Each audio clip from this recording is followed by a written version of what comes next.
Quelles sont les règles liées à l'image dans les maisons de luxe? Dans cet épisode, je souhaite rappeler 3 points pour aider nos équipes à mieux comprendre les enjeux et, je l'espère, à s'approprier plus aisément les objectifs qui leur sont donnés en la matière. Premier point, l'image a un rôle de représentation. Elle contribue à représenter la maison dans laquelle le client est reçu. Cette image doit être dans le prolongement de l'histoire de cette maison, du récit qu'elle souhaite offrir à ses clients, de ses valeurs, de ses exigences, de sa créativité. Deuxième chose, cette image doit être en cohérence avec le lieu dans lequel sont reçus nos clients. Cohérence, pourquoi? Parce que ces lieux, qu'ils soient palaces, spas de prestige, boutiques, restaurants gastronomiques, dans tous ces lieux, chaque chose a été choisie avec beaucoup d'attention, beaucoup de minutie, beaucoup de réflexion, qu'il s'agisse du mobilier, des matériaux, des agencements des différents espaces. C'est dans cette continuité que le choix de l'image doit être fait.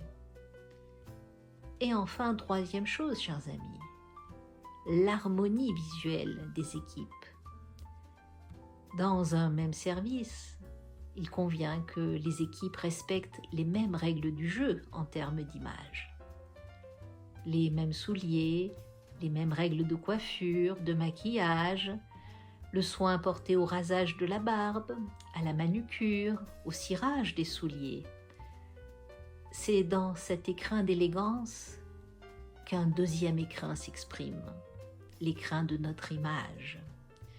Faisons en sorte d'honorer ici le récit que souhaite offrir la maison à ses clients. Car dans cet écrin, chaque collaborateur et collaboratrice revêt ici l'incarnation de cette maison. Il en devient l'incarnation. Faisons en sorte d'être tous et toutes remarquables plutôt que remarqués. Je suis Rachel Chantal, fondatrice et dirigeante de Formalux. J'interviens dans les maisons de luxe par mes audits ainsi que mes formations et conférences dédiées à l'élégance relationnelle, l'excellence dans la relation client, l'étiquette et le protocole, l'élégance managériale, tous ces sujets permettant d'élever l'expérience vécue par nos clients. Vous pouvez découvrir plus avant mon expertise dans mes ouvrages Luxe et élégance, l'excellence dans la relation client et le management, traduit en anglais et en chinois, ainsi que l'art du savoir-dire, les mots au service du luxe à la française, traduit en anglais.